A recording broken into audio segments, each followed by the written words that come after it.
Bom, boa noite aos que estão chegando. A gente vai aguardando um pouco para a maioria poder entrar no Zoom. Enquanto isso, a gente vai exibindo ali o nosso aviso padrão, né, com relação a que a atividade é gravada, né, e vai ser colocado no nosso canal do YouTube, nas mídias sociais. Então, a gente pede que todos tenham cuidado com relação às situações clínicas, enfim, ou exposições pessoais, que estando ciente que a atividade é gravada e depois fica disponibilizada, né, nas diversas mídias sociais. Acho que a maioria já entrou, então. Boa noite a todos. Mais uma quinta científica. Hoje a gente tem o prazer de receber um grupo grande e ilustre de colegas que vão trazer o trabalho Campo Analítico, transitando entre novas fronteiras. Tá? Não sei se tem um coordenador ou o grupo, Cláudio, Crécia. Cláudio. Sim. Então, bom, é um trabalho que já foi apresentado, né, no Congresso da FEPAL, mas está atualizado, inclusive para essa nova situação nossa pandêmica, né, e traz algumas considerações muito interessantes. Acho que vai dar uma bela discussão. O grupo vai tomar cerca de 20 minutos fazendo a apresentação e depois a gente vai passar para o debate. Como sempre, a nossa metodologia tem sido, então, manter o bate-papo fechado. Quando as pessoas quiserem participar, vão clicar no levantar a mão ali na barra de baixo. Quem está no computador já aparece o levantar a mão, o raise hand. Ou quem está, eu acho que no celular, às vezes precisa abrir o participantes ali, mas sempre tem a disponibilidade do levantar a mão. Quando clicarem no levantar a mão, vai aparecendo para mim as inscrições, quem está interessado em fazer alguma questão ou comentário, na ordem de inscrição, e aí eu vou passar, então, de 3 em 3 para a tela, né? A gente põe a imagem e o som, e as pessoas vão colocar suas questões e comentários, e aí eu peço que quem for fazer alguma questão ou comentário, depois permaneça na tela, né, enquanto estiver sendo respondido ou enquanto os outros dois que foram para a tela estiverem sendo também respondidos, para a gente ter uma sensação de participação mais da plateia, né? Então, ficam ali de 3 em 3, né, pela ordem do levantar a mão. Depois eu relembro, então, na hora do debate, a metodologia. Então, vou passar a palavra para o Cláudio para a gente começar. Cláudio. Obrigado, Maurício. Boa noite a todos e a todas. É um grande prazer para todos nós estarmos aqui em mais uma quinta científica. Esse trabalho é o resultado das discussões do nosso grupo, que, como a Gina vai explicar, é um grupo que vem trabalhando há 12 anos sobre o campo analítico em suas várias dimensões. Então, de imediato, eu passo a palavra para a doutora Regina Orgler Sordi, que vai apresentar o trabalho. Oi, boa noite, pessoal. Complementando, então, o que o Cláudio já começou a falar, esse trabalho, cujo título é O Campo Analítico Transitando entre Novas Fronteiras, ele é uma atualização já do trabalho apresentado na FEPAL em 2020, que tinha, inclusive, outro título, Em Defesa de uma Certa Fronteira, mas que 2020 foi um ano realmente que rompeu assim, com uma série de pensamentos que a gente vinha desenvolvendo, não que a gente tenha deixado de desenvolvê-los, mas a pandemia nos colocou numa outra situação. E nós nos vimos como que compelidos a uma necessidade muito grande de seguir refletindo sobre o que estava se passando no presente, não é, do ano passado e desse ano. Então, nosso trabalho ele foi modificando assim ao longo do percurso. Então, vocês vão ver que ele é um trabalho em construção, não é um texto fechado, e tem essa característica do grupo, que ele se cria como um grupo que estuda desde o seu início, o campo analítico, não é? Então, que também a gente considera que é um conceito em construção. Bom, os autores do trabalho são, então, o nosso grupo, Cláudio Zeric, que é o nosso coordenador, a Maria Lucrécia Zavascki, a Adriana Rispoli, a Ana Cristina Tofani, a Kátia Mello, a Lúcia Rubim, a Marta Rubo Pacheco, Marina Silva Neto e Regina Orgler Sordi. Tá? A ideia seria assim, de eu ir lendo o trabalho e a Kátia Mello vai passando o texto, é isso? Tá bem. Então, como eu já disse, né, uma primeira versão desse trabalho foi apresentada no Congresso da FEPAL em 2020.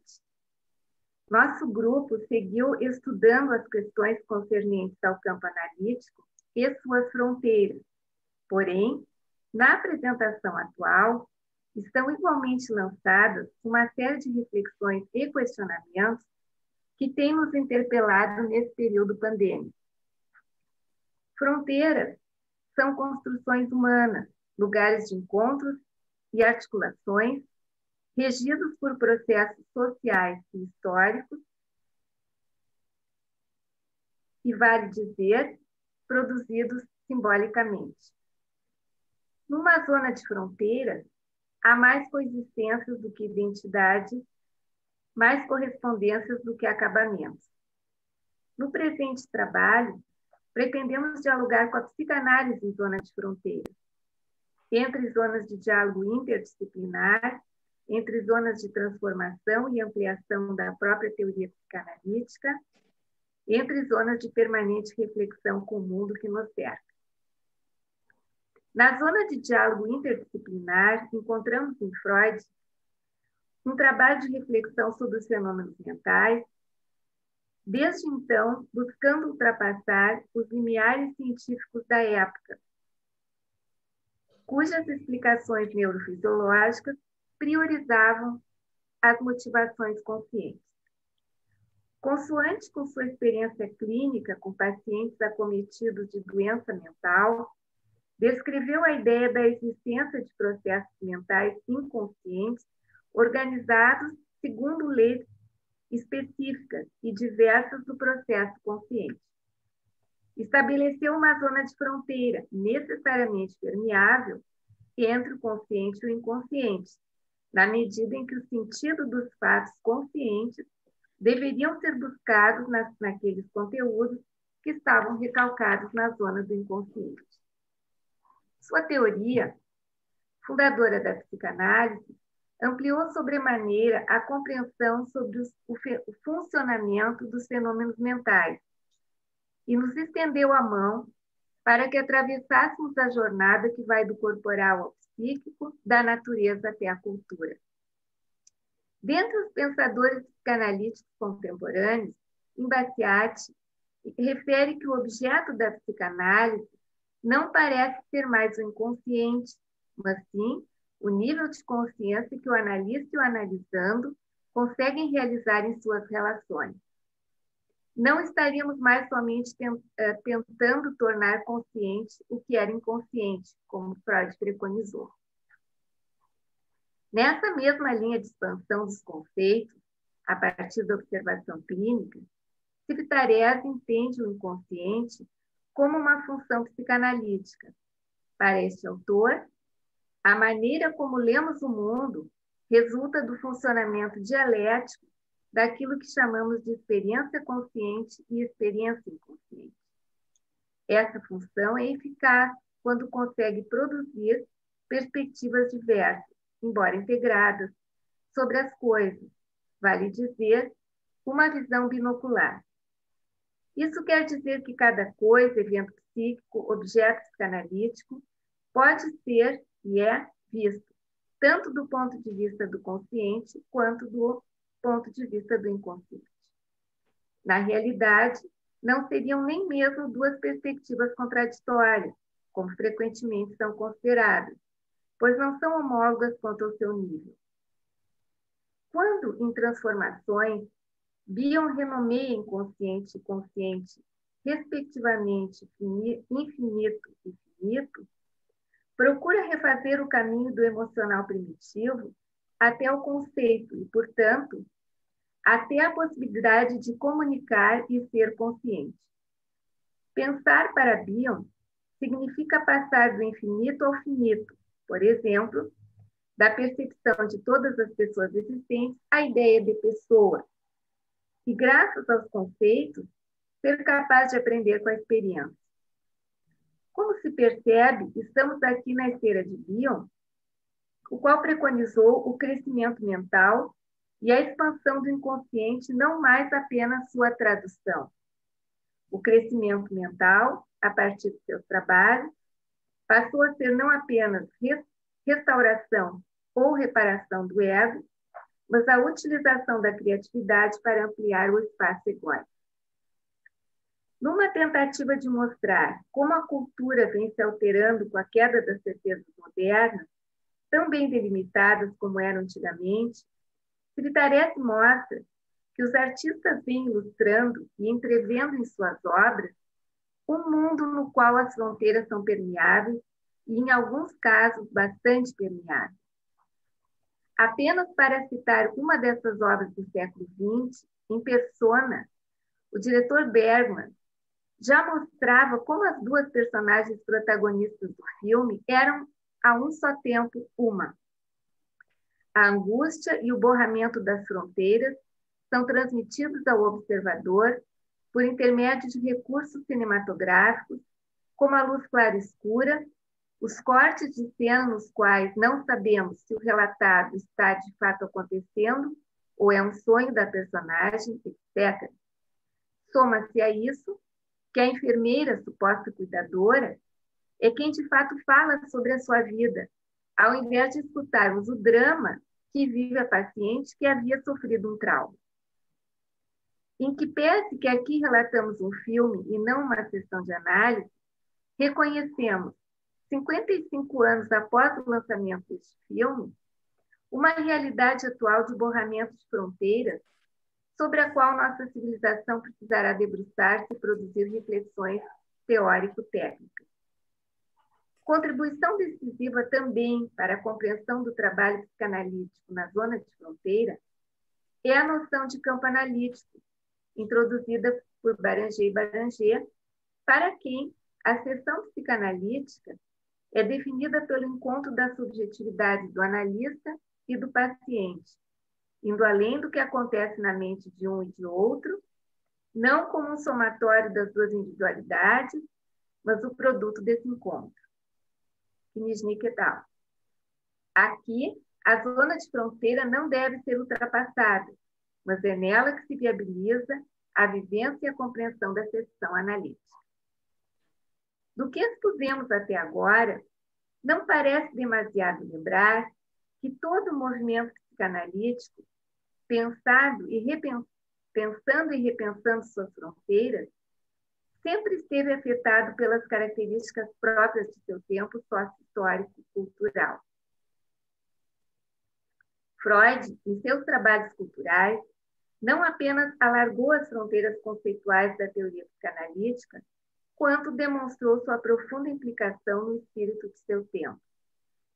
Em seu esforço para explicar a necessidade da civilização, descrita como a soma integral das regulações, realizações e regulamentos que distinguem a nossa vida, citava 3 fontes de sofrimento: o poder superior da natureza, a fragilidade de nossos corpos e a relação necessariamente ambivalente entre os homens, habitada por uma luta irremediável entre as exigências pulsionais e as restrições impostas pela cultura. Face aos acontecimentos que ora vivenciamos, podemos dizer que estamos vivendo sob a égide das 3 fontes de sofrimento descritas por Freud. Habituados a conviver com as forças de uma natureza relativamente dominada e previsível, vemos-nos ameaçados por um fenômeno que nos ataca de fora, nos transloca de um lugar de saber para uma zona de pura imprevisibilidade. A fragilidade de nossos corpos, uma das fontes de sofrimento, vê-se ainda mais exposta pela ameaça do coronavírus. Ainda não temos registro representacional para decodificar o abalo que estamos vivendo, mas certamente nossas fronteiras seguras, o SET e suas regras e a realidade externa já não bastam para responder aos impasses que se apresentam a cada dia e em cada nova situação.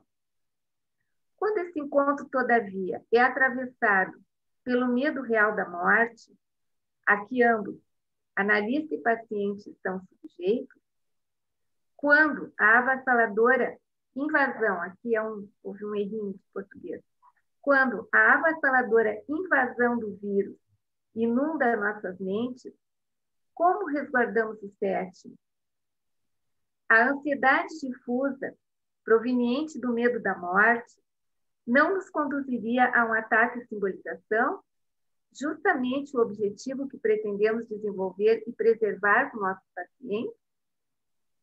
Como lidar com o próprio desamparo quando necessitamos tratar o desamparo de nossos pacientes, mantendo uma neutralidade possível e sendo útil no enfrentamento de seus medos?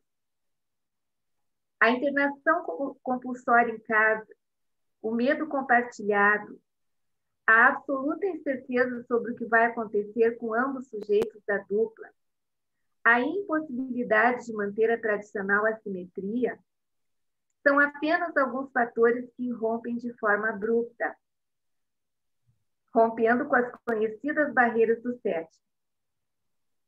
Se em nossos consultórios as imagens de paciente e analista ficam ofuscadas, parcializadas pela posição de cada um, ainda que num encontro presencial, vivemos hoje uma realidade fática ao contrário. A imagem que o vídeo revela demonstra um pedaço da intimidade de ambos, paciente e analista, quando em suas casas, ao mesmo tempo em que os olhares de ambos se tocam à distância. Fougier e Wender chamaram, são dois, né?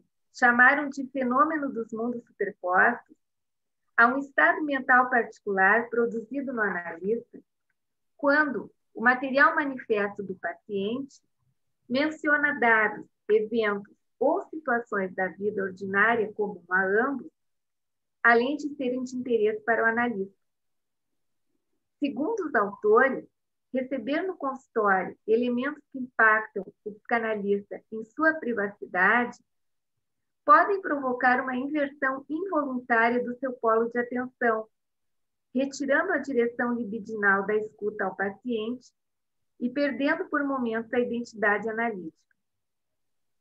A produção do fenômeno dos mundos superpostos e a recuperação elaborativa do mesmo resulta num trabalho do psicanalista e que se inicia com a discriminação de duas histórias que se somam na superposição.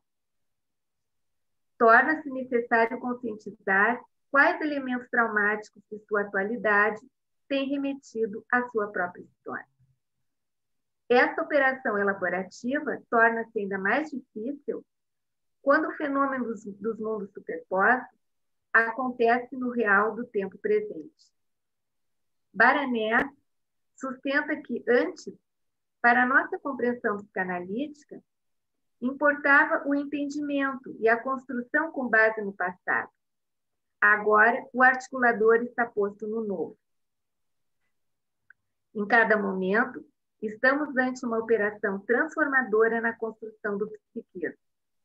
Trata-se da diferença que Fougier introduz entre os conceitos de representação e presentação. Trata-se de uma diferença importante, na medida em que a representação remete ao passado e presentação diz respeito a um presente sempre ativo e atinente ao novo. Presentação é aquela formação psíquica que não inclui ressignificações, mas que produz um deslocamento frente ao conhecido e o novo, entre o sujeito e o outro. Os efeitos desse novo necessitam ser reconhecidos para poderem ser enfrentados, evitando assim o risco de se alienar na consideração da repetição, o que pode obstruir a possibilidade de produzir operações transformadoras que impliquem incluir o novo. Reconhecer o novo parece movimentar-nos para fronteiras mais líquidas do que propriamente as formações mais rígidas que nos impulsionam a buscar um reequilíbrio anterior já conhecido. O conceito mesmo de trauma necessita ser melhor estudado frente a um contexto que não necessariamente associa-se a um passado, mas que se dá no presente e cuja inscrição é da ordem da novidade. Como explica Puget, um trauma se insere como um excesso por algo que se impõe desde o exterior e que origina significações desconhecidas. Já não se trata somente do trauma vivido como reminiscência do passado, mas de uma problemática que se inscreve na história do presente, criando assim uma nova história. Inácio Leucovitch nos auxilia a distinguir trauma de acontecimento. E num contexto em que auscultamos mais atentamente o tema das fronteiras, uma ampliação conceitual parece ser necessária para melhor compreensão dessa história do presente. O trauma pode ser experimentado no caso de irrupções violentas que desorganizam uma trama e que, em sua acepção conceitual mais clássica, remete a uma história vivencial prévia.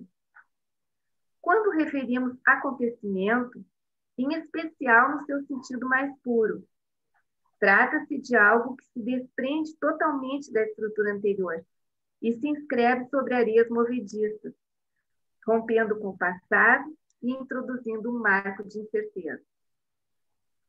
O acontecimento não está contido na estrutura anterior, enquanto que a noção de trauma inclui, em geral, uma possível inclusão na estrutura anterior. O momento atual, o presente apresentação, em que o que vem de fora está todo o tempo decidindo por nós, traduz-se num manancial de perguntas para as quais há mais vacilações do que respostas. Concluiremos este texto recuperando algumas questões já referidas nos parágrafos anteriores e outras novas que foram se introduzindo em nossos estudos, esperando que possam ser úteis para iniciar nosso debate. A ansiedade difusa, proveniente do medo da morte, não nos conduziria a um ataque à simbolização, justamente o objetivo que pretendemos desenvolver e preservar com nossos pacientes? Podemos pensar numa crise de representação quando há uma ruptura com uma pandemia, pois não há marcas, não há registros, não sendo possível assim recuperar o sentido? Quando, na comunicação psicanalítica, a dupla se encontra mediatizada pelos mesmos conteúdos, suas vidas atravessadas pelos mesmos medos e perigos, não será mais dificultoso conscientizar quais elementos traumáticos da atualidade remetem à história do próprio analista, para que ele possa melhor exercer sua função analítica?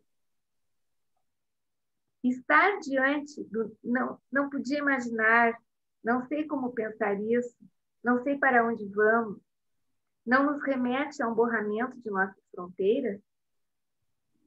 Quais têm sido nossas ferramentas elaborativas, nossos organizadores simbólicos, para fazer frente a esse fora que está a todo momento decidindo por nós?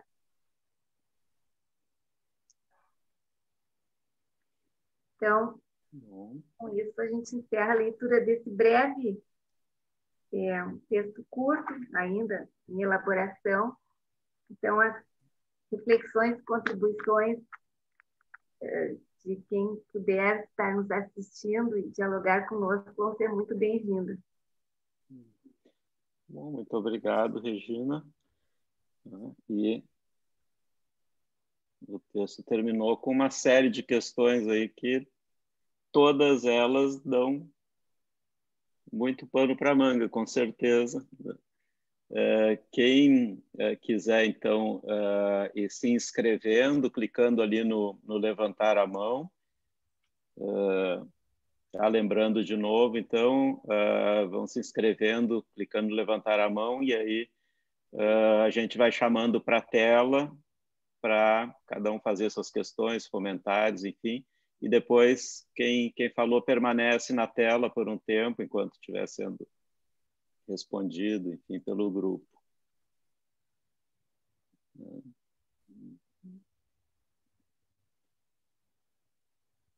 Bom, a gente pode já ir chamando o Roberto Belora e a Anete, que já se inscreveram. Grayson, por favor. E a Jussara Dalzotti também. Vamos chamar de 3 em 3.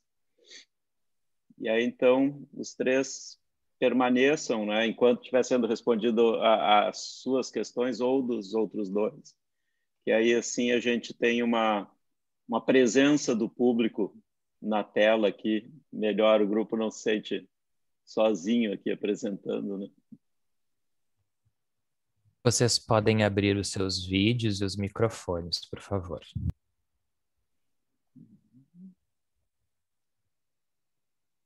O primeiro foi o Roberto.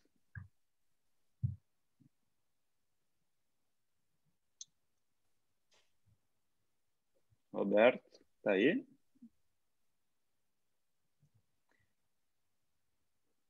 Bom, quem sabe a Anete, então, tu pode ir falando enquanto o Roberto chega, que não sei o que houve.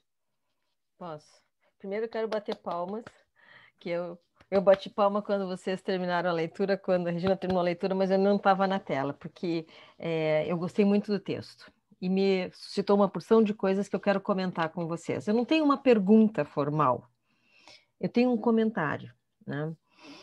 A revista de psicanálise da SPPA está lançando 3 volumes sobre esse momento que a gente está vivendo. O primeiro, acho que o enfoque é teoria, o segundo é técnica, e o terceiro, eu acho que é na sociedade, na cultura, não sei exatamente como é que é a nomenclatura, mas é uma trilogia. E eu estava preparando, eu enviei já o meu texto para o volume sobre técnica, né? Então, muitas das coisas que vocês falaram toca o que eu estava estudando e pensando. Então, eu vou fazer um primeiro comentário que é assim, eu não vou tomar muito tempo, mas eu queria responder como é que eu entendo a última questão que vocês levantam, né? Como é que a gente faz frente a isso tudo? E eu acho que a gente faz frente a isso tudo desta forma que a gente está fazendo aqui, né? Uma coisa de vida, uma pulsão de vida, uma necessidade de trocar com os outros, uma necessidade de estar próximo, de estar perto, de discutir, de pensar junto, porque é um trauma que a gente ainda precisa de algum tempo para a gente poder simbolizá-la um pouco lá adiante. Agora a gente não tem como. E, de fato, a gente ainda está imerso nisso, e particularmente nesses últimos 40 dias, o Rio Grande do Sul ficou mais ainda imerso, porque a quantidade de contaminação, de morte, de amigos, de gente próxima da gente ficou diferente. Em março do ano passado, abril do ano passado, eram números. Agora são pessoas, porque são próximas a nós, e isso nos deixa mais imerso ainda neste trauma coletivo que a gente vai ficar um tempão ainda equacionando dentro da nossa cabeça. Então, eu gostei muito, eu não conhecia, até vou incluir isso com a licença de vocês, o fenômeno dos mundos superpostos, né, que vocês estavam mencionando. É um texto que eu não conheço e eu vou procurar para encaixar no meu texto para a revista. Mas eu queria fazer um comentário que é o que eu entendo como alguma coisa que talvez nos ajude. O que faz a gente poder trabalhar neste momento? De fato, há uma invasão de informações. O meu paciente vê todo a sala onde eu estou trabalhando diferente de como é no consultório, porque de repente um cachorro late ou toca a campainha, não tem ninguém, eu tenho que pedir licença para ir atender, ou tem fotos, que agora eu já tirei, mas no começo, logo que eu comecei a trabalhar, estava cheio de fotos aqui atrás, então numa dessas saídas que eu tive que dar, a pessoa fotografou as fotos que estavam aqui, depois me perguntou quem é esse, quem é aquele. Então, as coisas que a gente não tinha pensado ainda, porque foi tão abrupto. Num dia eu estava no consultório, no outro dia eu estava aqui, não deu nem tempo de eu me organizar. E isso é também traumático pela rapidez com que isso se instalou, né? E a gente nunca mais vai ser os mesmos depois disso. Sei que nada será como antes amanhã, que é o que eu coloco no meu texto. Então, o que nos permite trabalhar? Eu acho que a nossa escuta analítica, a nossa escuta interna é o nosso setting. É aquilo que, apesar de toda essa confusão, nos permite aos pouquinhos ir trabalhando, elaborando e descobrindo uma maneira de se comunicar e de compreender isso que está se passando. E aqui eu vou fazer uma ênfase num texto do Green. O Green disse que a nossa psicanálise mais moderna, mais atual, ela não é lá dentro do psíquico, não é intrapsíquico, não é lá do conflito, não é no objeto, das relações de objeto, a ênfase é na relação, né? E isso mais do que nunca agora é verdade. É essa relação que a gente está tendo que desenvolver, a gente está aprendendo enquanto a gente está fazendo. É que nem trocar, ouvi uma expressão, é que nem trocar o pneu do carro com o carro andando.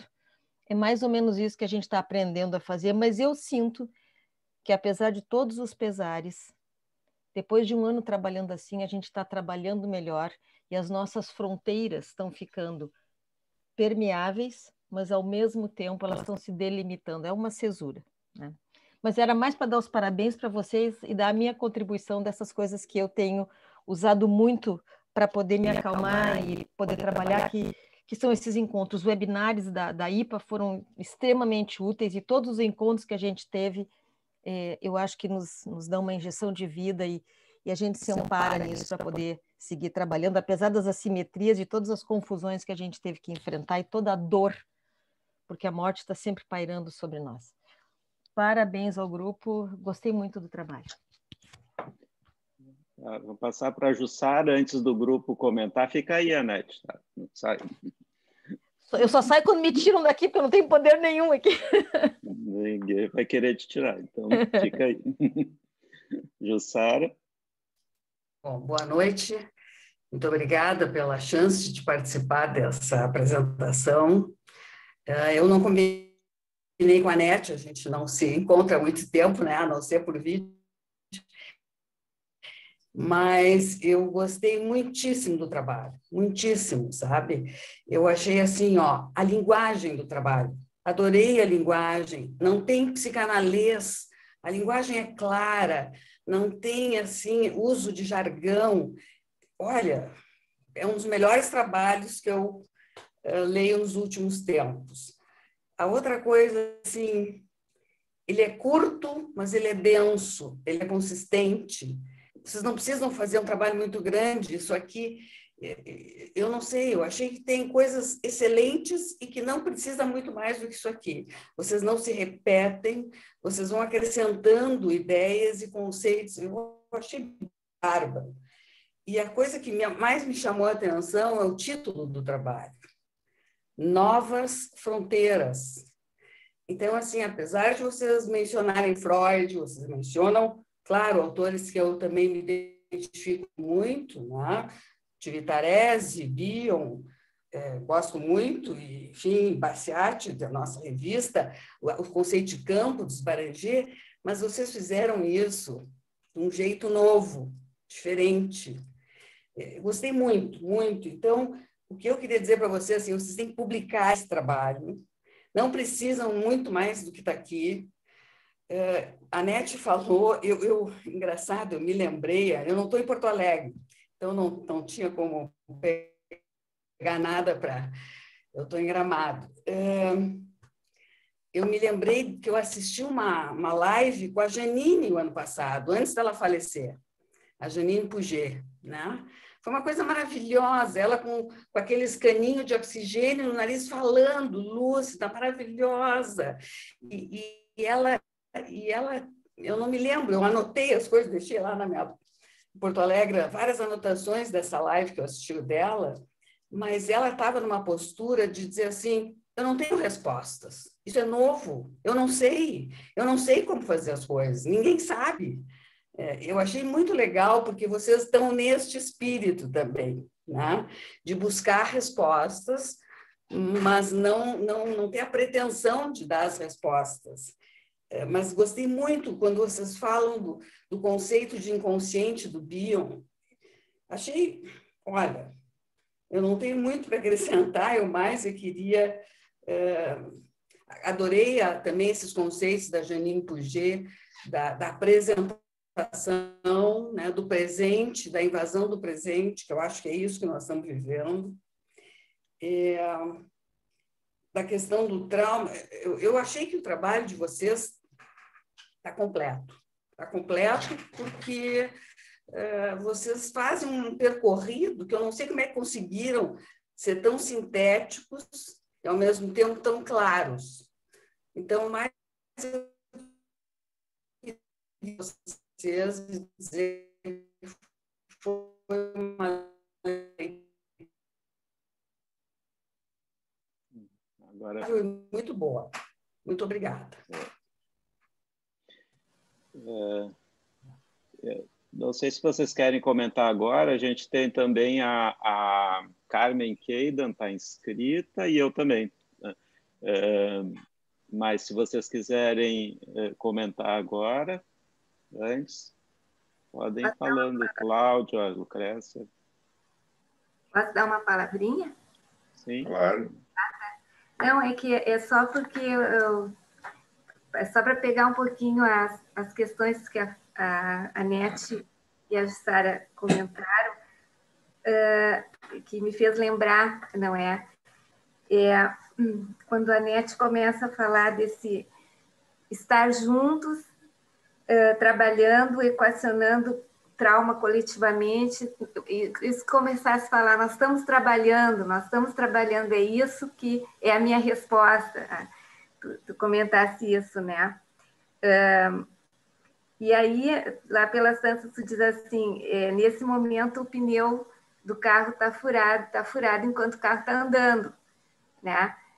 E aí eu me lembrei de mais uma passagem muito bela da Puget, porque, digamos assim, a nossa vivência de um pneu furado é tu parar o carro, descer do carro, não é? E fazer toda aquela operação de troca de pneu. Essa seria a experiência assim, mais da representação. A gente já sabe o que fazer, já sabe como é um saco, mas tem que fazer. Na situação do pneu furado e o carro andando, que é o meio que a gente está vivendo, esse atropelo do fora, não é? Ela diz isso assim, e por isso que eu acho que casa com o que vocês estavam falando, né? Ela diz assim, não basta reconhecer. Não basta parar o carro, reconhecer, quer dizer, já sei o que fazer, tu reconhece, né? A gente tem que conhecer, e aí vem o que a Jussara enfatizava do novo, né? Conhecer como paciente, conhecer como o outro, que é diferente de reconhecer. Então, é como se tu pudesse abrir bifurcações no pensamento que não vai buscar só lá atrás. Claro que o lá atrás é importante, mas se tu der espaço para essas bifurcações, talvez tu possa conhecer mais do que só reconhecer. Então, só para complementar assim, o que vocês falaram, né? Tá, era isso.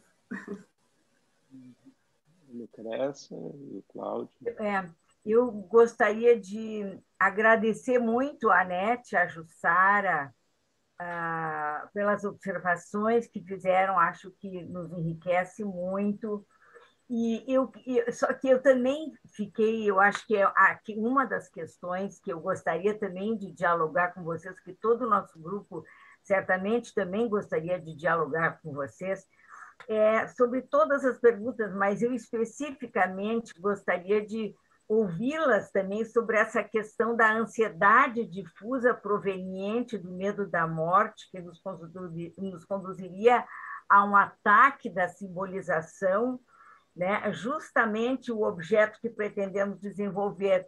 Se isso não ocorre com mais frequência, de forma inusitada, dependendo das circunstâncias que se criam, acho que isso nós discutimos no nosso grupo e é interessante intercambiarmos, porque somos assodados, né, por essa invasão externa e muitas vezes acho que a gente se desequilibra, digamos, né, devido à ansiedade que emerge nesse momento. mas queria agradecer muito a vocês e é uma alegria participar deste grupo. É um grupo onde a gente discute bastante. Eu queria continuar nessa linha, agradecendo para a Anete e para a Jussara, e, inevitavelmente, quando as duas comentaram, eu não pude deixar de me lembrar de um grupo que nós tivemos, acho que foi no século passado, ou no início deste, sobre as mudanças na SPPA, desde a fundação até os anos 90. Século passado. Lendo e analisando todos os trabalhos, foi uma experiência muito estimulante, como tem sido com esse grupo. E uma das coisas, dentro dessas ideias que vocês trouxeram, logo que essa situação surgiu, o que me ocorreu é que nós estávamos transitando por um território não mapeado.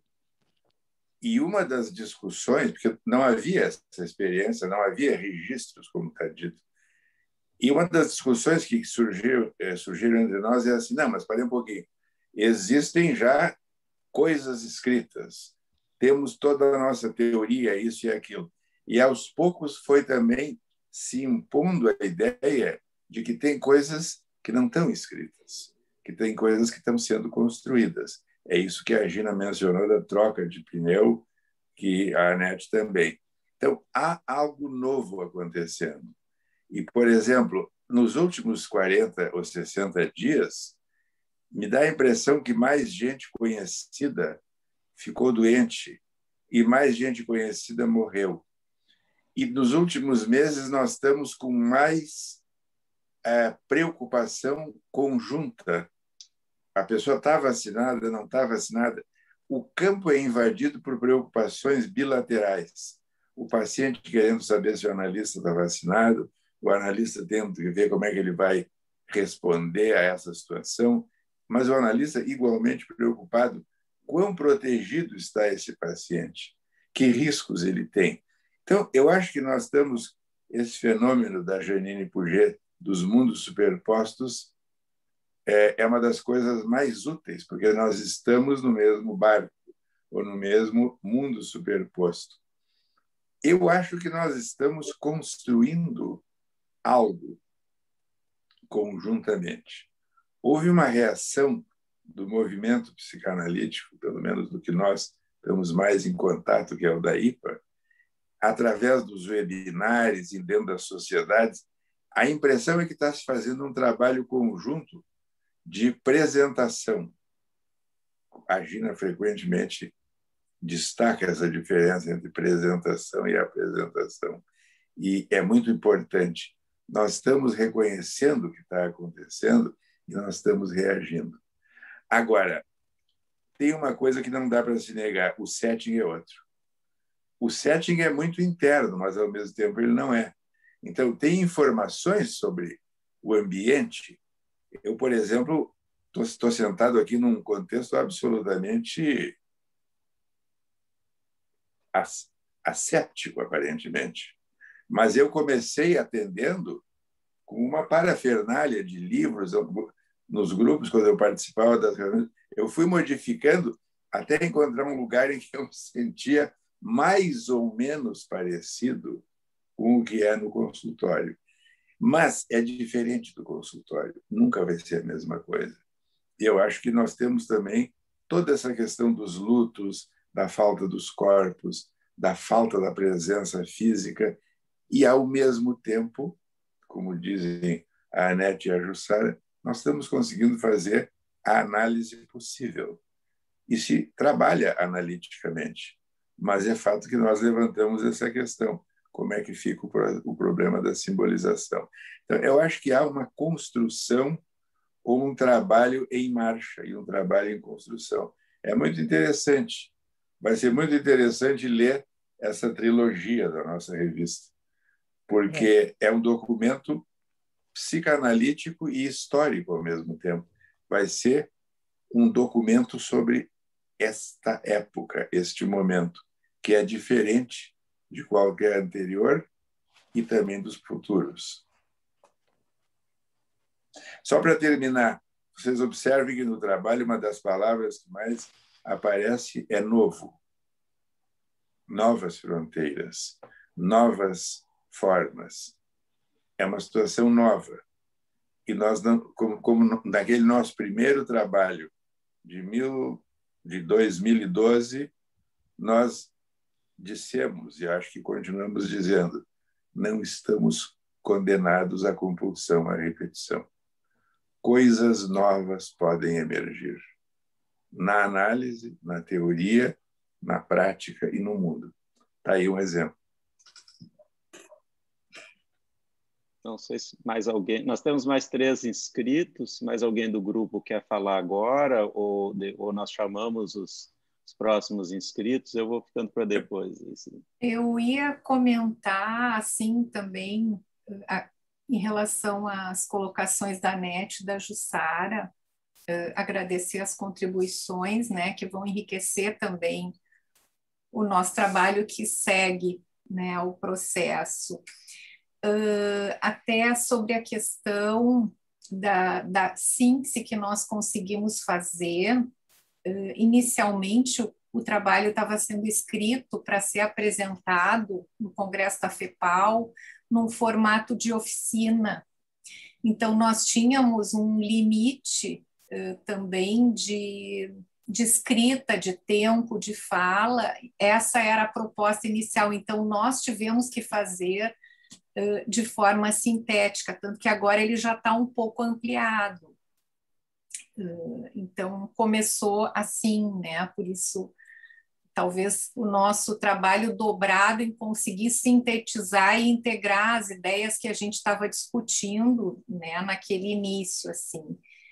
E acho que o Cláudio colocou agora na resposta a questão da ANET, né, do setting, porque depende muito da nossa atitude analítica, né, que é o que nos ajuda, esse setting interno que nós temos, né, com a nossa formação, é o que eu acredito que nos ajuda.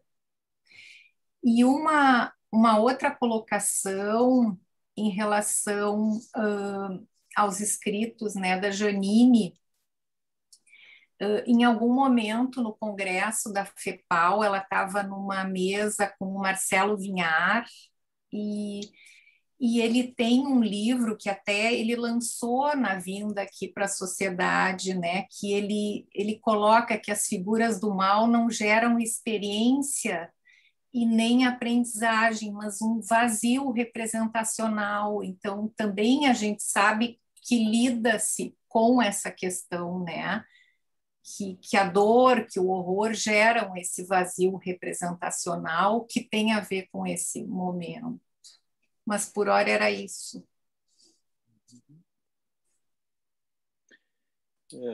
Bom, vamos chamar o Grayson, a Carmen Keidan, o Ruggiero e o Gustavo Soares, por favor.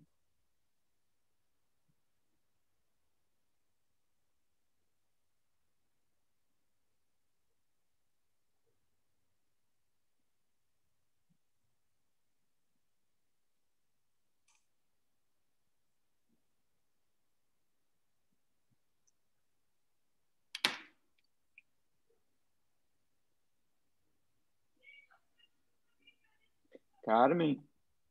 Oi. Começando.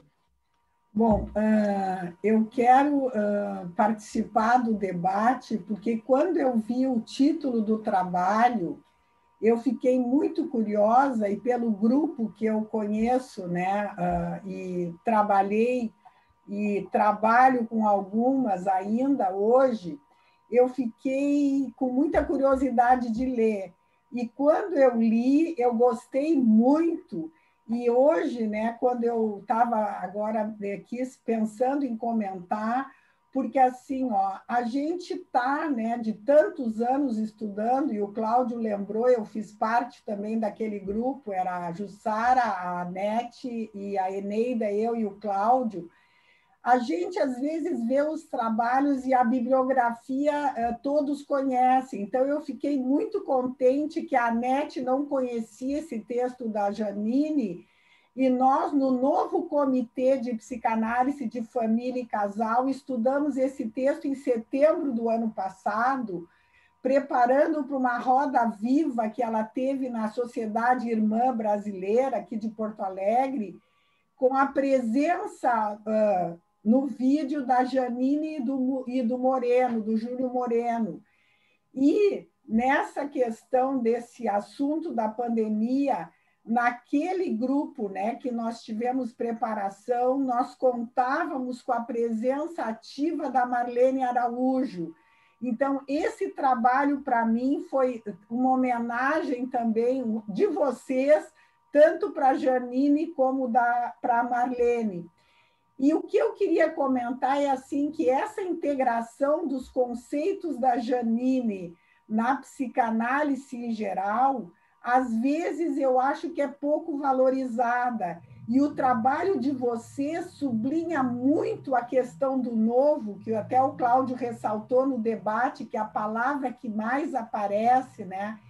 E também até lançando uma pergunta, porque eu acho que se tem toda a relação com a transferência, que para mim, e aí eu queria ouvir o grupo, a transferência hoje não é só aquela repetição do que aconteceu com os primeiros objetos, a experiência atual do paciente com o seu analista, né, hoje interfere e cria possibilidades de modificar e até fugir da compulsão à repetição, como vocês já falaram, tá? Então, eu queria mais era cumprimentar o grupo, né?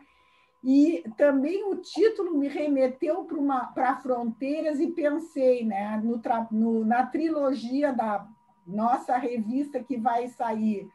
Então, nós estamos falando em psicanálise individual, psicanálise vincular, que é o atendimento de casais e famílias, e aí me lembrei da Regina, que trabalhou conosco na psicanálise na comunidade, né?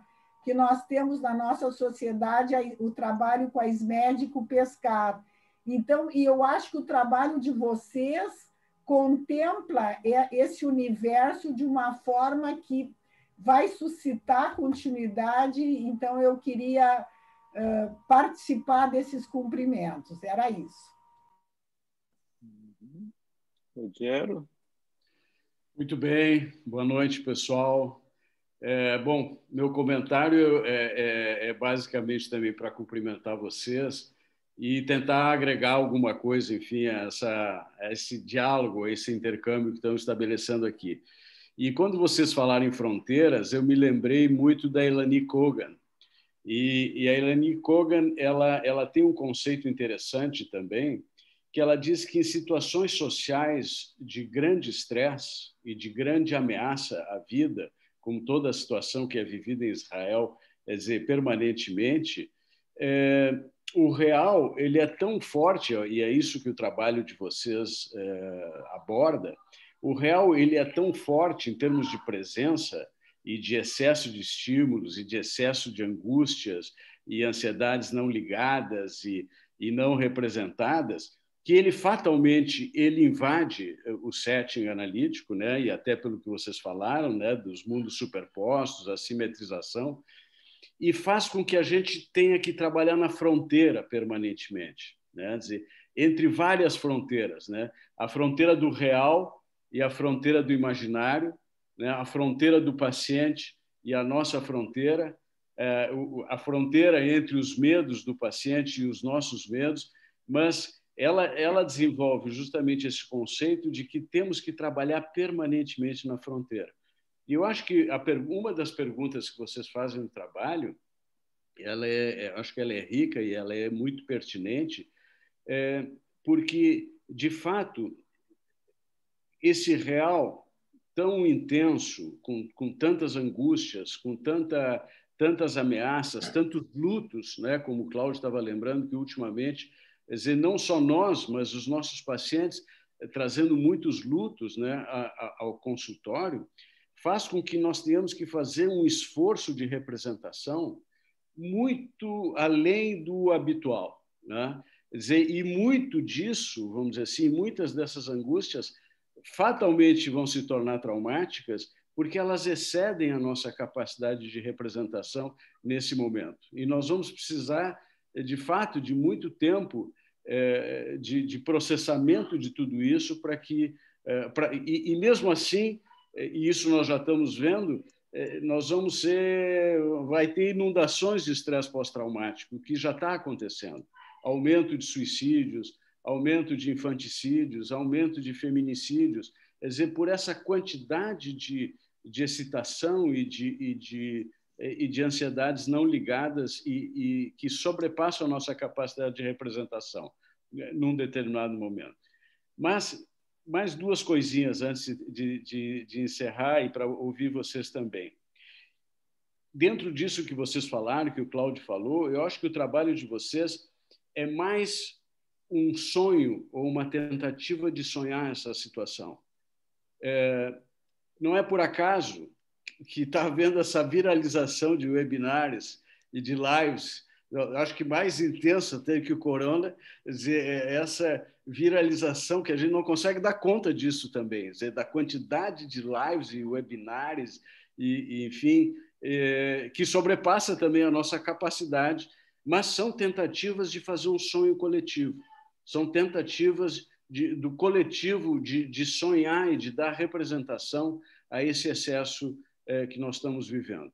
E um último comentário, que eu acho que nós precisamos ter em mente, dentro de uma das questões que vocês levantaram, né, até que ponto há um ataque à nossa capacidade de simbolização, de que a condição do analista ela é uma condição transitiva.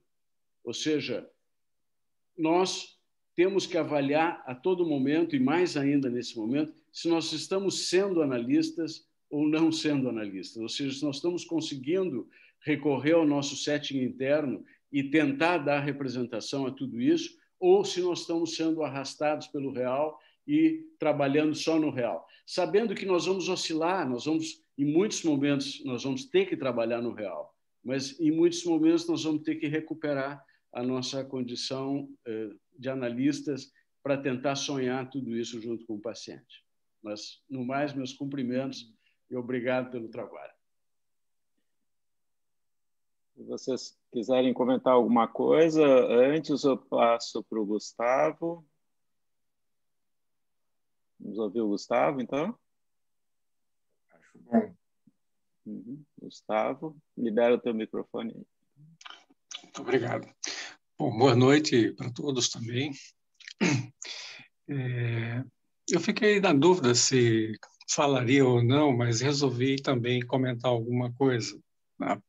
Porque o trabalho de vocês, assim, eu acho que faz parte de tudo que, pelo menos eu, tenho tentado elaborar durante esse período todo que nós estamos vivendo. Eu acho que o Cláudio disse, você está dizendo assim, é um momento histórico, né, que nós estamos vivendo. Nenhum de nós passou por isso que nós estamos passando agora, né, nesse momento. Eu, de vez em quando, eu procuro me lembrar assim, dos pioneiros. Eu tento me lembrar do Freud, que passou pela gripe espanhola, que perdeu filha, que perdeu... Eu me lembro do Bion, que foi para a guerra, e tantas outras, né, que aconteceu. Né? E eles passaram por tudo isso, assim como todos os outros analistas daquela época. Né? E eu acho que nós estamos realmente vivendo também um momento histórico, porque eu tenho uma esperança que vai passar isso e como é que nós vamos ficar em relação a isso. Vocês estão dando um pouco o caminho para isso. Né? Assim, caminho que eu digo estão, digamos, problematizando essa questão, porque não temos resposta para nada disso. Né? Eu achei muito, muito boa a ideia das fronteiras também, porque... me lembrou um pouco a ideia de cesura do Bion. Né? Lá na cesura, o Bion coloca, assim, numa questão técnica, mais ou menos assim, olha, como se fosse na fronteira. Na fronteira, não adianta a gente interpretar, seja o paciente ou seja nós, mas sim o que está acontecendo entre. Talvez essa seja uma coisa, só que quando esse entre está tão contaminado e nós estamos também contaminados com essa realidade, acho que o Rogério falou bem, assim, porque é difícil a gente se colocar dentro de uma posição de terceiro para olhar o que está acontecendo no entre, né, analista e paciente. E todos nós passamos por situações muito difíceis. Eu passei por uma situação de uma paciente minha que perdeu o marido depois de 4, 5 meses na UTI, e eu fiquei tão emocionado quanto ela, né? Assim, eu acho que nessa hora a gente estava frente a frente, né? Porque era online, né? Assim, e talvez não tinha dado, mas ela percebeu como eu fiquei com os olhos marejados, né? Assim, depois da luta intensa, né? Ela indo todos os dias na UTI. Então, é uma realidade que invade a gente e que não tem como a gente evitar essa questão toda, né? A gente só tem que, de vez em quando, tentar sair um pouco disso para olhar o campo para ver o que está acontecendo, né, nesse campo. E poder, enfim, trabalhar dentro de uma coisa mais analítica mesmo. Então, eu achei fantástico, me lembrou muito o BIM que vocês trouxeram, né, a questão da cesura. Teve uma situação, só para complementar, teve uma ocasião que uma paciente de BIM estava numa das jornadas da gente, né, assim, e ela contou uma coisa interessante. E certo dia, ela faltou à sessão, né, do BIM. E quando foi no dia seguinte, né, assim, ela chegou se explicando, se desculpando, olha, eu não pude vir, assim, assim, assado, e ele perguntou, mas por que você não veio? Ela disse, não pude vir porque o meu filho estava doente, eu tive que ficar cuidando dele. Aí ele disse para ela, olha, se você viesse, seria uma bobagem, um horror se você tivesse vindo aqui. Ainda bem que você não veio. Então, a realidade se impôs ali para ele e ele não interpretou absolutamente nada diferente disso. Então, tem momentos que essa realidade invade tanto a gente que eu não sei nem o que a gente vai falar, né? Eu só imagino que a gente vai poder ultrapassar isso, tá?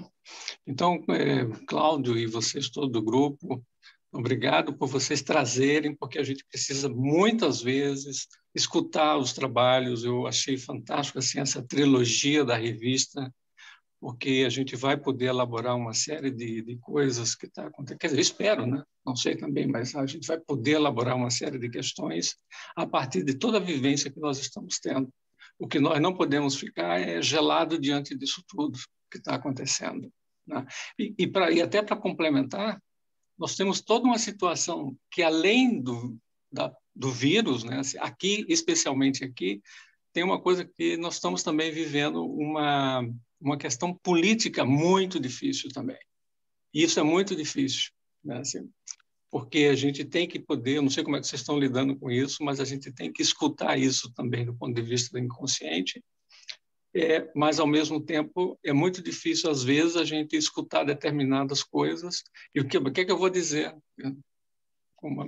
Então, são questões assim que só a gente podendo elaborar isso tudo é que a gente vai sair, sei lá como que a gente vai sair dessa, entende?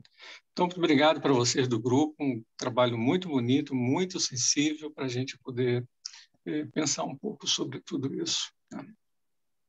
Era isso. Antes de passar para o grupo para comentarem e responderem, enfim, né, só queria lembrar que tem muita gente comentando da revista, né? E aí eu quero fazer a lembrança de que a nossa revista, né, recentemente recebeu o nível mais alto de qualificação do CAPES, né? Passou para Qualis B1, foi noticiado, e por estarem falando muito da revista e também por essa circunstância assim, né, de que a gente não está paralisado, né? Inclusive isso está acontecendo, a revista está saindo, está, né, alcançando esses níveis de qualificação no meio da pandemia, então a gente não está paralisado, né? Assim, e é muito bonito. Também acontecem coisas que pesam do outro lado da balança, né? Vocês querem fazer os... Quem do grupo quer falar? Acho que é a Kátia Mello, que levantou a mão, né? Libera o teu microfone, Kátia. Obrigada. Bom, eu quero agradecer a Nete, Jussara, Carmen, Ruggiero, Gustavo, Essas contribuições vão nos ajudar muito, a gente pensa muito, há muitos anos, se conhece muito, é um grupo muito frutífero e pessoas como vocês falando têm um peso importante para cada um de nós, tenho certeza, e para o grupo como um todo também. Eu quero comentar assim, o que mais me toca, né, desse trabalho todo e das questões levantadas, que é esta coisa do novo. Então, eu queria comentar uma coisa que a gente vem falando, que é o acontecimento, né? Você falou na transferência, por exemplo, o acontecimento é algo que acontece e que, portanto, não é uma repetição, não veio transferido do passado para o presente. Ele cai, ele acontece num segundo. Claro que vai ser possível ligar com o passado ou não. Vai ser também pensado à luz da transferência pelo analista ou não. Então, a possibilidade da gente estar aberto como analista para esse ou não, para que não seja somente e sempre repetição e transferência, precisa estar na mente do analista, especialmente nesse momento de agora. Porque senão não acontece nada novo. Pode até ter um acontecimento, uma pandemia, e a gente continuar trabalhando como antes. Então, o acontecimento rompe a barreira do tempo cronológico, aquele segundo, e a partir dali depende da dupla. Vai ser mais traumático, menos traumático? Então, a tentativa é teorizar também a respeito disso. Bom, mas e quando não é transferência? Como é que a gente faz, então? Não se trabalha com associação livre? Bom, aí a gente tenta conectar as coisas. A técnica é um pouco diferente. É novo, mas ninguém está aqui para saber nem para dizer como é que deve ser, né? É só para que tenha essa possibilidade, tanto na teoria quanto na técnica, para a gente poder se ajudar. Eu gostei muito também uma das coisas que a Florence Guignard fala, diz, olha, nós somos psicanalistas, nós vamos ter que dar um jeito de continuar fazendo psicanálise, nós temos que criar alguma coisa. O que vai ser? Com o setting interno, com os objetos internos, com os autores que a gente já tem e com o novo. Se nós não fizermos isso, como é que o paciente vai se arvorar também a fazer? Então, mais para agradecer e lançar mais essa sementinha aí. Cláudio. Seguindo isto, eu queria também agradecer a Carmen, ao Ruggiero e ao Gustavo. E uma das coisas que a Carmen falou, que me parece muito interessante, é essa discussão sobre o que é transferência. Porque existem, naturalmente, os analistas que consideram que a transferência é a repetição de acontecimentos passados. Mas existem também os analistas que dizem que a transferência pode ser a criação de algo que está dentro do self ou que está no campo analítico. E, nesse sentido, ela também pode ser algo novo, criado especificamente por esta dupla, que pode ter relação com o passado ou não. E, muitas vezes, nós estamos mais preocupados em entender e descrever o que está se passando do que em necessariamente traçar as suas origens. Então, nesse sentido, me parece que nós estamos vivendo uma oportunidade, por mais horrível que seja, de criar algo novo. E isso que o Ruggiero e o Gustavo falaram, usaram a palavra se congelar. Eu acho que o Gustavo foi que usou.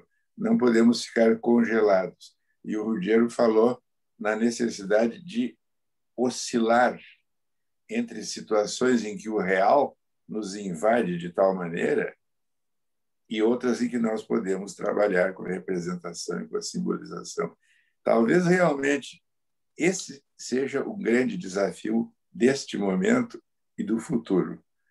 Primeiro, como trabalhar nessa fronteira e depois como teorizar mais sobre essa fronteira.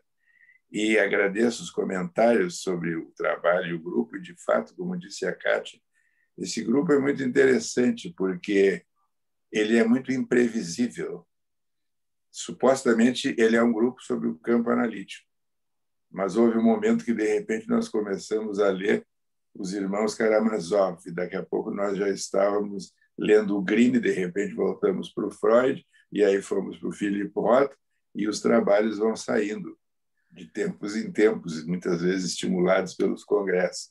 Então, eu acho que houve uma solicitação para eu escrever um trabalho sobre é possível ser criativo em psicanálise, e um dos exemplos que eu dei é que esses grupos de estudo que nós temos, assim como os working parties, cujo comitê da Hippo Ruggiero coordena, são experiências de criatividade em conjunto na psicanálise contemporânea. E eu acho que é isso. Criatividade, aliás, o Winnicott, a 3x4, invade o nosso grupo, porque tem vários admiradores, e a gente acaba mergulhando nos trabalhos. Então, eu acho que esse trabalho, talvez esse grupo seja um grupo que trabalha entre fronteiras e vai criando o seu caminho, que é imprevisível. Talvez isso que o Gustavo falou é imprevisível o que vai acontecer, mas acho que a gente tem que manter a esperança de que nós estamos construindo uma forma de pensar e de trabalhar analiticamente e que vai ficar, né? Eu acho que a Anete tinha dito que as coisas nunca mais vão ser iguais depois dessa experiência. Espero que não. Vou chamar o Grace, o Tércio Brasil e a Ida Gus, também que estão inscritos. Maurício, tu também estava inscrito, Maurício? Não, mas eu vou ficando para depois. Depois sobra um espacinho para...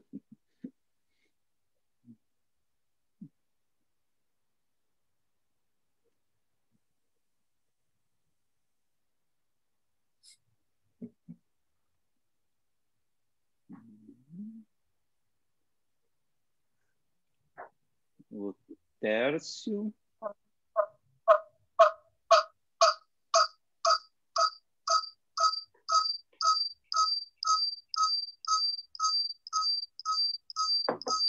Bom, enquanto o Tércio vai entrando, vamos passar para a Ida, então. Ida? Boa noite a todos. Eu gostaria muito de agradecer o trabalho e elogiar o trabalho, com essa grande oportunidade de já terem pensado algumas várias questões que nos ajudem a ir construindo, né, nesse momento, talvez a nossa possibilidade, cada um encontre a sua possibilidade de trabalhar nesta situação, nesta pandemia, né? Eu gostaria de colocar duas questões que têm me sido caras, né? Eu, mais do que nunca, tenho pensado na questão do acontecimento e que no acontecimento não há a possibilidade de um registro e de uma representação se construir, porque é no momento que está acontecendo, nós estamos sentindo, mas não estamos podendo usar dos nossos outros recursos, especialmente da memória, né? Então, alguém falou em conexões, não é? E o que nós temos que trabalhar tentando encontrar o que está obscuro, a possibilidade de ajudar o paciente a colocar em palavras, a fazer conexões com o que nós sabemos da vida dele também, das situações que ele está vivendo. E, nesse semestre, pela segunda vez, eu estou dando teoria 3B, que é psicanálise relacional. É uma teoria americana que passou por algumas transformações. Não é a psicologia do ego, vista quase sempre como a representação americana de uma escola própria dos Estados Unidos, mas é algo que foi criado pelo Sullivan e que depois teve uma escola interpessoal e hoje em dia tem uma escola relacional, cujo patrono, o Donald Stern, fez conferência conosco ano passado. E uma das coisas que eles falam e dão muita ênfase é na noção de testemunho. Testemunhar junto ao outro uma vivência. Ajudar o outro a colocar em palavras, né? A importância do analista nesse trabalho de co-construção com o paciente dentro de um clima de uma liberdade relacional maior, talvez, daqui às escolas que nós temos uma vivência maior preconizam, não é? E dentro de um setting que também se permite uma certa liberdade maior, mas que guarda dentro de si contextos teóricos de várias teorias, não é? Então, essa questão de testemunhar é muito importante, né? Nós sabemos como as pessoas que passaram o Holocausto e tiveram a possibilidade de dividir as angústias com alguém foram as que melhor se saíram para, uma vez terminada a guerra, conseguir construir uma vida em que elas puderam lidar um tanto melhor com o trauma, o enorme trauma que representou o Holocausto, né? É uma situação diferente, elas foram se tratar depois, não é? Mas, na hora da vivência, elas conseguiram compartilhar com alguém, elas conseguiram conversar com algumas pessoas. E isso me parece muito importante. Então, eu acho que nós temos que nos dar essa abertura ao novo e nos permitir trabalhar, mesmo com essa invasão do real, de modo a que, em alguns momentos, como o Ruggiero disse, a gente oscile mais para um polo do que para o outro, mas que a nossa atitude interna, com a nossa neutralidade possível, como dizia o trabalho do Cláudio, somado às situações atuais que são tão fortes para nós, eu acho que nós estamos fazendo psicanálise e os pacientes têm sido muito agradecidos. Eu tenho ouvido várias vezes, se eu não estivesse falando contigo, eu estaria muito pior. Além disso, também eu tive umas 4 ou 5 pessoas que procuraram agora o tratamento, né? Pela necessidade de reverem a sua vida num momento em que o entorno e em que o acontecimento está pesado demais. Então, eu acho que nós estamos caminhando e estamos buscando os nossos caminhos. E que, claro, oportunidades como essas, de ouvir um trabalho, refletirmos juntos e podermos conversar, trocando experiência, é sempre muito enriquecedora. Agradeço a todo o grupo a oportunidade. Um abração. Obrigado, Ida. Tércio. E a gente, como já está se encaminhando para o final do horário, as inscrições estão... vamos encerrar as inscrições, o Tércio. Depois eu gostaria de colocar também uma questão e a gente vai passar para o grupo para fazer a finalização. Então, Tércio. Olá, boa noite, me escutam bem? Sim. Sim? Ótimo. Eu queria parabenizar o grupo, gostei bastante do trabalho. E o trabalho vale muito como um estímulo, né, para a gente estudar isso. Não é um assunto relativamente novo, o mundo superposto tem quase 40 anos esse estudo, né, mas eu acho que vale muito a ideia. Me chamou a atenção, eu não vou dizer, essa coisa que o Cláudio falou do imprevisível está presente no trabalho da Janine sobre a subjetividade da certeza e da incerteza. Eu acredito que vocês devem ter recebido esse trabalho, né? Lembrei bastante dele, depois eu fui ver se estava na bibliografia, ele não está, mas com certeza vocês estudaram, e ele foi lançado nos Corona Papers.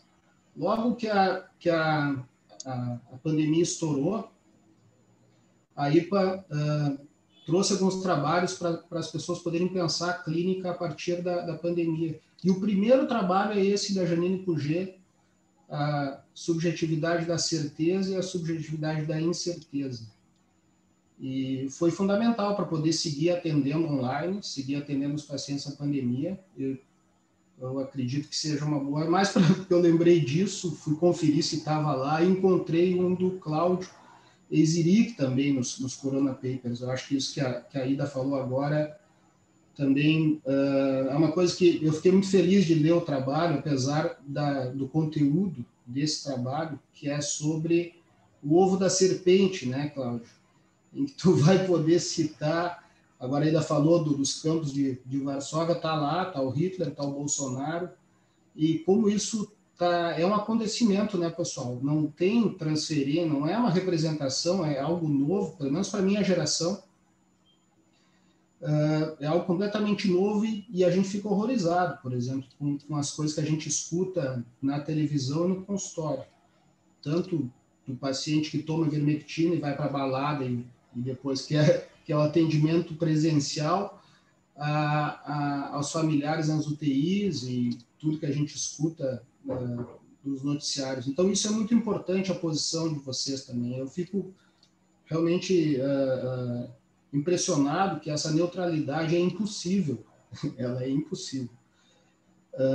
Uma coisa interessante também, mas eu não queria me estender, queria apenas parabenizar vocês, mas eu acho que é um desafio da nossa geração poder pensar essa epistemologia. É outra, a Janine diz que a gente não pode usar os mesmos conceitos da psique individual para a psique vincular. É outro estudo, pessoal. É outra coisa. Vamos ter que criar instrumentos novos, desenvolver novas técnicas, outras coisas úteis que não partem da psique individual, e sim da psique de grupo, né? E me parece que a seta já foi jogada aí no ar. Buenas, muito obrigado aí, parabéns para o grupo, e é isso.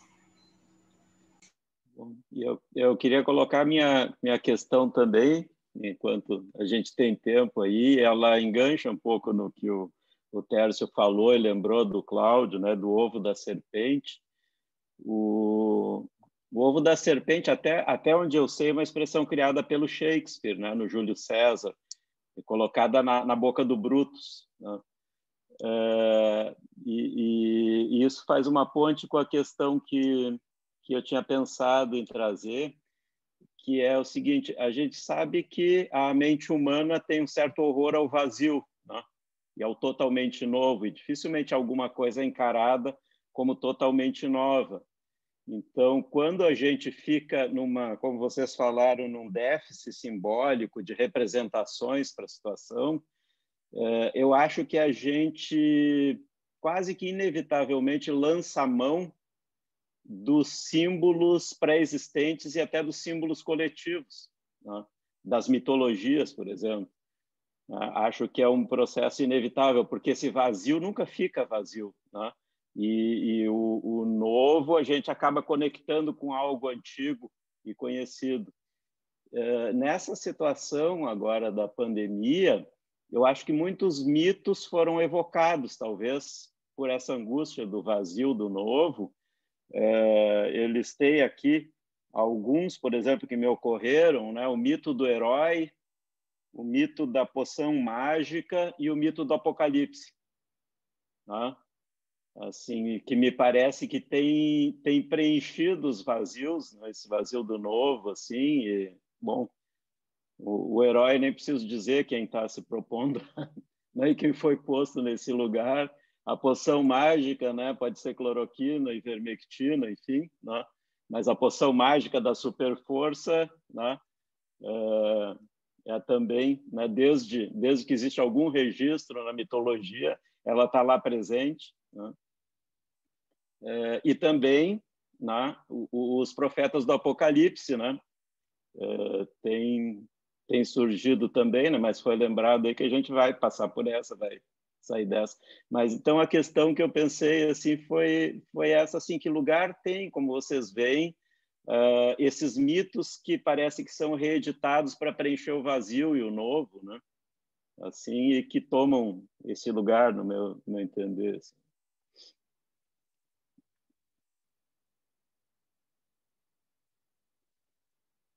Cláudio, teu microfone está fechado. Não, acho que a Regina quer falar. Não? Regina? Só complementar um pouquinho essa ideia, né, trazida pelo Maurício. Eu acho que não tem como a gente não tentar preencher com os mitos, né? A ideia não é, acho que a ideia não é nem essa. A questão é não ficar só nisso. Quer dizer, eu acho que essa mensagem que a Janine passa é que esses mundos, eles coexistem, né? Esse mundo mais histórico, mais de buscar, mais de trazer de volta a experiência, as reminiscências, né? Mas a ideia seria não cristalizar nisso. E aí que está o desafio de que, se tu tenta não cristalizar, quem sabe abre espaço para novas bifurcações, novos pensares. O que está emergindo daí? Por isso que ela fala, vamos conhecer, não vamos só reconhecer. Mas eu acho que não se trata justamente de eliminar alguma coisa, é como que isso vai convivendo e como que vai dando espaços, outros espaços que antes não só no momento da pandemia, eu acho que é o processo da vida, é o processo analítico, basicamente. Cláudia, Kátia, mais alguém, eu só vou dizer e a Ana também.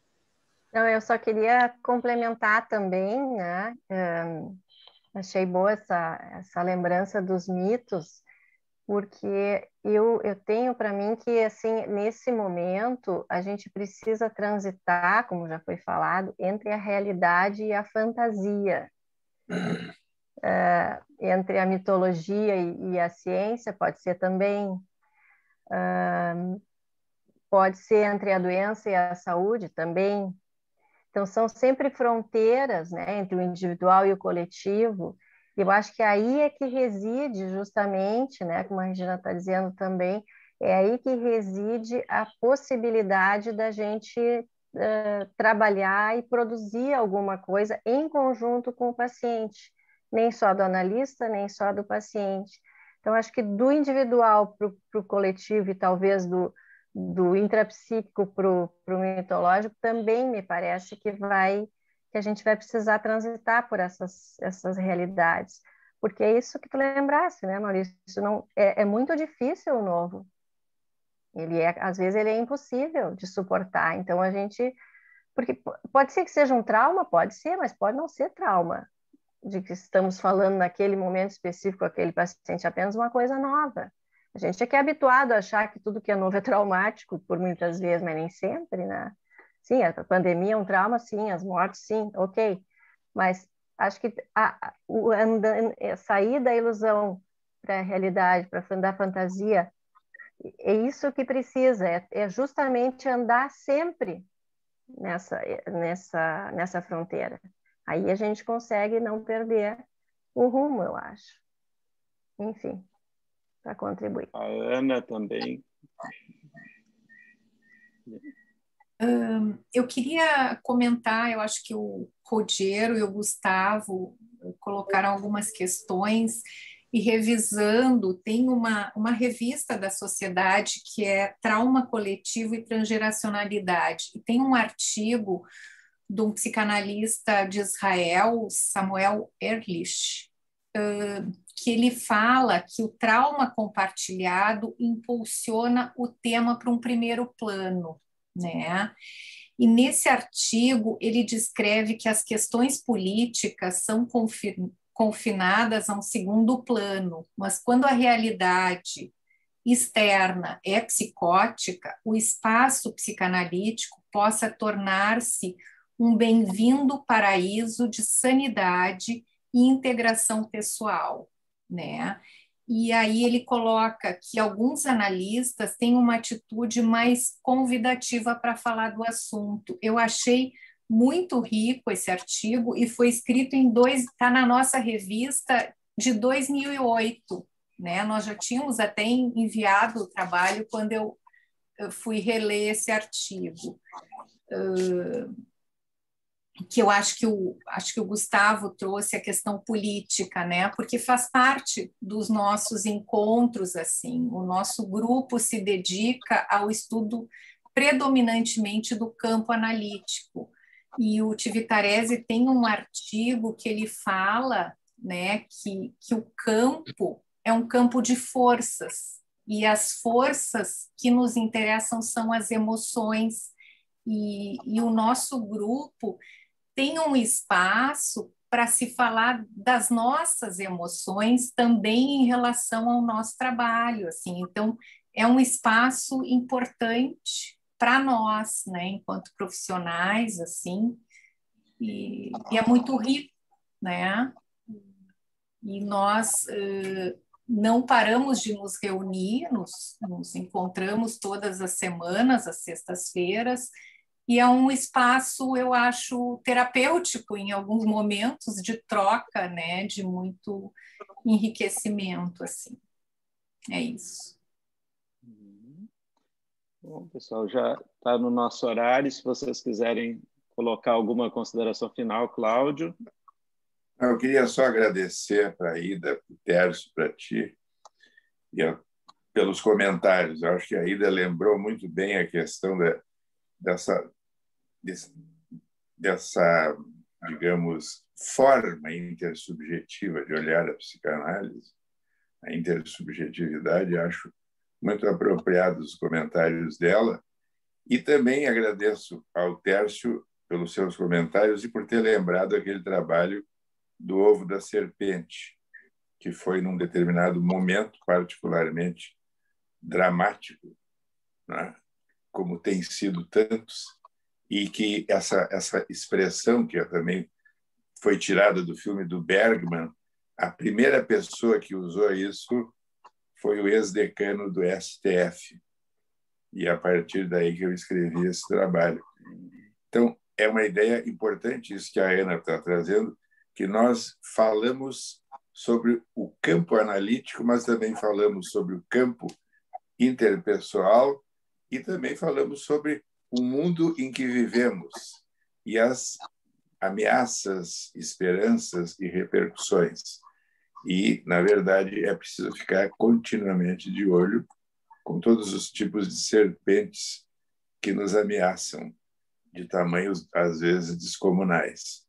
Quanto à questão dos mitos, realmente, como disse a Gina, nós não podemos enfrentar algo novo simplesmente de mãos vazias. Nós sempre trazemos alguma coisa. E nós vamos fazer o diálogo entre o que nós já conhecíamos com o que nós estamos conhecendo. E, de fato, esses mitos que tu citaste são muito apropriados, porque os mitos, como as histórias infantis, é um grupo cheio de analistas de crianças e adolescentes, são o tecido do qual a cultura se constrói. Finalmente, eu só agradeço a presença de todos. Acho que todos nós amanhã já vamos fazer a elaboração dessa reunião, mas tenho a impressão que estamos todos muito agradecidos e enriquecidos com todos os comentários dos presentes. Muito obrigado. E todos muito agradecidos ao grupo, né, por esse belo trabalho, por todas as questões que ficaram e vão continuar sendo elaboradas. Então, muito obrigado a todos, né, ao grupo que apresentou elaborou esse belo trabalho e aos participantes, né, que estão conosco. E eu já queria deixar o convite, então, para a próxima Quinta Científica, onde a Marli Bergel vai apresentar o trabalho Narciso e o Assassinato do Tempo. Vai ser no dia 13 de maio. Então, já ficam convidados também. Tá bom? Muito boa noite, então, a todos.